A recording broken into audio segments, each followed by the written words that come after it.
Hi, everybody. It's been a bit. I have been kind of feeling the heaviness of the world this month. It's made it a little bit difficult to feel like getting on video. Like I've been doing an awful lot of quiet, contemplative crafting time and soothing myself by watching other people's YouTube videos and things like that. But I wanted to share some of what I've been working on. Primarily, I've been realizing that I work best whether I'm doing art, like a painting, or a journal of some kind, regardless of what I'm trying to create, I do best when I have components available to me already. Whether that's a journal page that has something on it already, or a tag base that's ready to use but not committed to any particular theme or color. Especially for my artwork, really layered stuff, I've been ripping corrugated cardboard bits apart and doing a lot of work to grunge and play with those. I can share that process with you all if you'd like. Just leave me a comment and let me know. Just so that later when I'm going to work on a piece and I know it needs a certain something, I'm not starting absolutely from scratch. So this is an old manila folder. Clearly had some sort of health document in it a million years ago. And I will use these as bases for tags, pockets, tickets, journaling cards, etc. If I'm in the middle of working on a journal, I'm gonna pull one out for an example if I can. So I've been working on this journal. This is, it's not all put together. It's not bound in and stuff yet, right? But if I look at this and I'm like, oh, I want to put a tag in here. I know it's got one. Just go with me. Yeah, this happens to be a downloadable, like printable, from Tracy Fox that I really love and absolutely obviously works with this page. But if I needed something and I didn't have anything that really worked, well, now I've got to go create a whole tag, and that's fine. But if create a whole tag is go find a file folder, cut it into a tag that meets the size you need, do a whole bunch of stuff on the background so it doesn't look like a file folder anymore, then start to decorate it. That can make it so that, like, I'm probably just not going to worry about a tag that day. I'll come back to it later. Like, it's a lot, right? But if it's grab a tag base that you've already got and then decorate it to fit the theme, right? And if you have a bunch of these in different sizes and stuff, that's a lot easier. And it works better for me, and often means that I have something that's more layered and intricate and detailed because I already did this part of it. So now I'm just going to continue to add on and build from there. So it's kind of like mass making, but a lot of times when I watch other people mass make things, it's shuffling around, sorry. It's completed ephemera. It's something at a minimum that's like this, which I love, but it's huge, doesn't fit in most of my journals, and it's very colorful, so it's got to fit the color theme, or I need to build a journal around it, right? This is one of my favorites that I made recently. I love this thing. I love the different pockets. There's a little tuck spot here. It's got this big delicious tag in it. It's, you know, looks nice on all sides. Again, it's large. It's not going to fit in most of my journals. And it's got, you know, even though this one's fairly neutral in most ways, if I want to use this little journaling card, I need something that tab is going to work with. And this isn't even as decorated as I see a lot of mass makes. They'll have labels and tickets and tags and all kinds of stuff so that they can just grab it and like pop it into a journal. I don't work that way. I like to build on something specific. I have journals in all different themes. I've been doing a lot more neutral stuff lately, but I also love color, and I love most colors, just not really yellow, but most colors. And so the idea that I'm going to make a bunch of stuff highly decorated and set it somewhere for use later is just not likely. But if I have a bunch of bases that I've made from packaging, these are made from packaging, and they're lovely. They're very basic, but they're going to be so fun to decorate. My husband plays a trading card game, and when he orders a couple cards for a deck he's building, he often gets them in these little envelopes, which are going to be fabulous. So assuming that I want to just, you know, like glue this on, I haven't decorated the back. If I want it to be floating, I can always decorate the back more, but like this is now ready to go. I haven't had to search for scraps of paper to decorate the front or anything like that. I've got it started. It's ready to be, you know, customized. But everything in here is fairly neutral. Tags of different sizes. And this is the little bin I've been working on lately. Again, packaging from a stamp set I bought. And then I just covered this side, and now it's ready to go. And I really like this process. It works well for me. So, I'm going to show you, I think what I'm going to do is just, I think today's video, I'm going to put that manila folder aside. I'm going to use it in a different video soon. Today's video, I will show you what to do with all of those offcuts you have from sticker sheets that you print out. And if you don't print downloadables onto sticker paper, that's fine. But for those of you who do, when you print those stickers out, that's that sheet of sticker paper, and you cut out like little individual bits of ephemera, and then you have these margins and other offcuts. Usually they're like white. I have some that are craft colored. I have some that are clear, but you just have that left over, and I don't want to waste it. I don't want to throw it away. But again, if I just, there's not likely to ever be a project where I'm like, what this page really needs is some scrap sticker paper, and I pull out a white piece of scrap sticker paper and start to decorate that and then insert it into the journal. But if I have decorated sticker paper, I will use it. And that's actually what that manila file folder is for. So step one today, we're just going to decorate these. And then step two, I'm going to try and do something else cool with sticker paper offcuts. And I may use some of the decorated ones. I'm having a bad day with my hands today, clearly. But here's what these end up looking like when they're done. So this is just a scrap piece of sticker paper. And then I go through, I did not make you watch me do this, the rather tedious process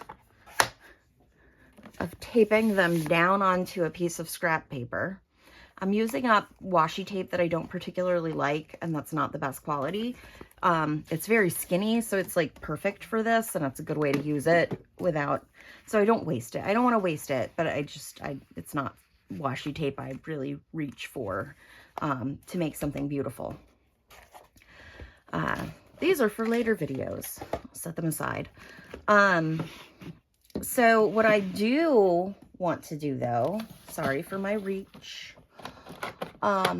is I want to start to decorate these a little bit more. I pre-decorated a lot of this because otherwise it's just a really long video watching me muck about with stamps, which, you know, maybe that's what you want to see, but it's not what I want to see. And so So until people tell me differently, I am making the videos I want to see. And that means I'm not going to make you watch me do that. What do we want? Those birds are a little too large. I can't tell you where most of my stamps have come from. I'm very sorry. I'd love to, but I don't want any of these. But I end up buying, I buy a lot of stuff used and thrifted. So some of these are like from lots I've bought on eBay or generic things I found in like discount stores.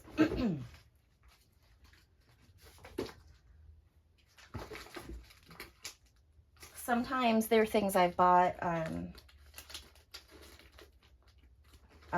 from Amazon, and I don't really remember. So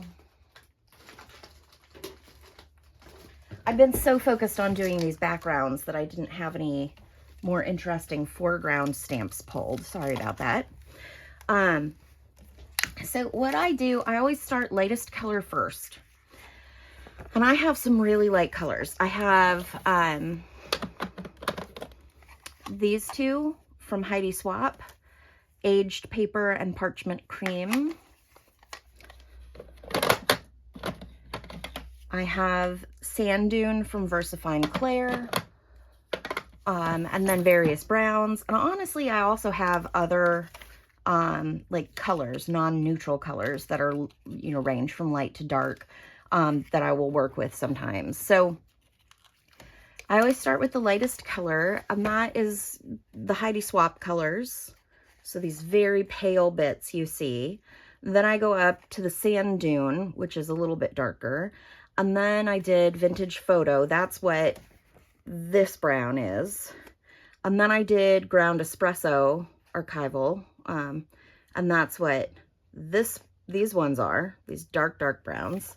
And now that I've built up this like textured background, just stamping over and over with a bunch of different stamps, sometimes the same stamp in different colors, and just sort of having this background that's much more than just white. Another thing you can do for that, by the way, is stenciling, using some ink and stenciling onto them. And that I've done that with some of what I've got there. And I basically just work from light to dark. And then I try to pick things that are a little bit more interesting for the foreground once I get to those darker colors, because that's what's going to jump out at people most. So this is VersaFine Claire Fallen Leaves. It's sort of a cool black color, not a warm black color, or brown color, sorry. I'm going to start with this. I don't know if it's darker than the Ground Espresso or by how much. If it's much darker, I'm probably not going to use black at all. There, it's perfect. That's what I was thinking. I thought it was darker. So, you know, this butterfly is now going to kind of be the focal point of these. And one of the things that I like to do, especially, is make sure to get multiple pieces, multiple strips, in the stamping, so that, it's not just like, it just adds more movement and interest to what gets put down. I get this little bit here, and grab a baby wipe. I make so much mess as it is without trying, and while trying not to, that I spend a lot of time and stuff cleaning, because otherwise it's just you wouldn't believe. I'm so messy these days. Even when I'm trying to be clean. So I try and keep my stamps clean, my station clean. So there's an awful lot of me mopping stuff up with papers or baby wipes. And I buy the like biodegradable, mostly water ones. And then I keep them in my little jar and keep them moist. Sorry. So that I use them as much as possible before I have to toss one away. So one baby wipe often lasts me multiple days. And let's see, put you here, and then switch from the butterfly to something else. Yeah, some of the stuff I have, if you're looking and you're like, oh, she's way cleaner than I am, like, you should see the mess on some stuff. But when I can be clean and tidy, I try, because, yeah, I make such a mess as it is. Do I want the beetle? Do I want this little flying buggy? Or these numbers? I don't know. Or these? I really love, this actually, let me see if I can find it again. That's the stamp set this is.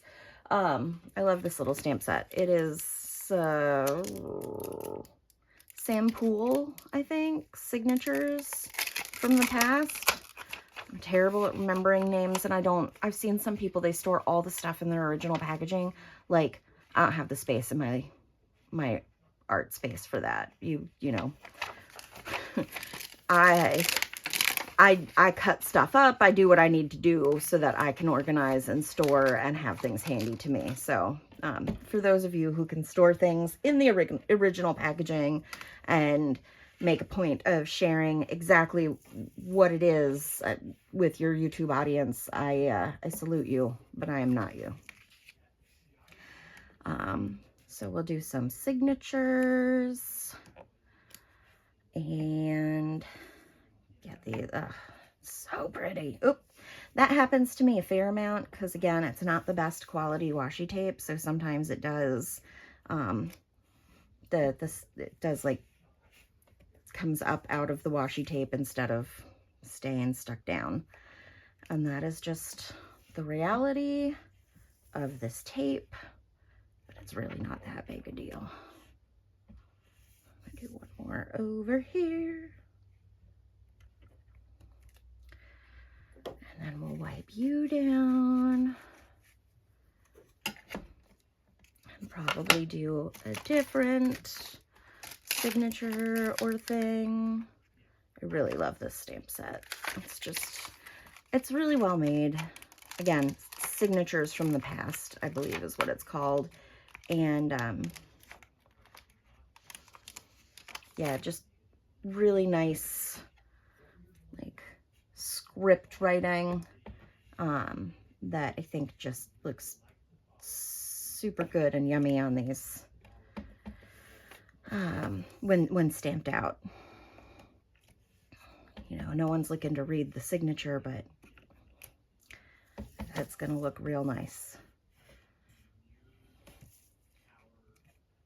I try not to overthink placement, but I'll be honest, when I'm doing a video, I get especially in my head about things like that, because you're watching me. Where do I want this last one? Here. And then let's do, I think there's enough ink to stamp off there. Yes, and maybe even there. And I do that a lot too, because you'll get some real good dimension when you're just using the same, you know, ink and stamp, but getting, like, it's fainter and fainter as you use up the ink. I really like the way that that works. I think I'm gonna do one more set here and then call it done, and then we can do the reveal. These are so big. When I bought them, I thought they were like half the size they are. But that's okay. I have a lot of other stamps that are similar enough to these. This isn't even the whole sheet. I had to cut it in, like, not quite half, but I had to cut it down just so I could fit it in my drawer with my stuff. It was massive. And so there's a whole other piece of that that's not out here right now. And that I know I got off Amazon. I think it was Globland. I don't remember what the set was called, but yeah, it cracks me up how large it is, but it's kind of nice because now I have something on that, you know, super big scale. Okay, mop up that. Sorry for the squeaky squeak. Sometimes it can be hard to make yourself go off page, or at least it is for me. It feels wrong. There's that internal don't make a mess Amber that's like in my brain somewhere trying to stop me. And the other thing is, you know, if this was a page, a whole page, like a background that you were going to use for something, you really need to vary up your stamping, like directions and stuff, but you don't have to do that as much in something like this because these are already broken up and they're going to break up even more once we take them off the sheet, right? So no one's going to notice that that butterfly and that butterfly are flying in the same direction because they're two completely different pieces of tape and they might not even be used on the same project or in the same kind of place. And so, yeah, makes it easier to get the variety you want.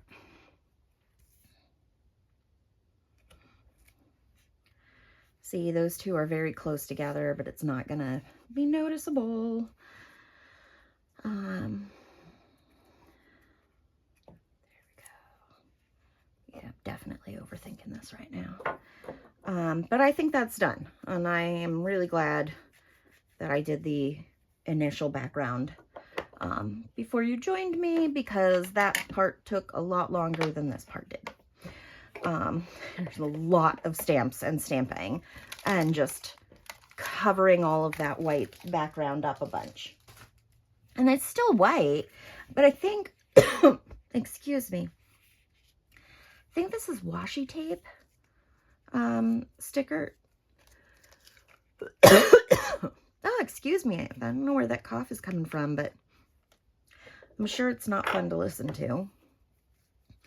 And these are just, that ink is taking a little while to dry. So it's still kind of wet. But here's one of those pieces of tape, right? And that I can use all over. I can, you know,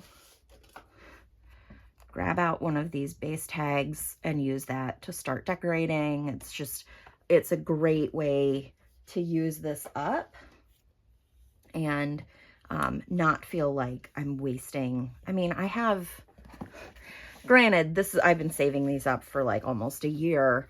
This is not all of them, but I have this massive stack right now of pages of sticker paper strips that would have all gone in the trash if I couldn't do something with them that would make them usable and interesting.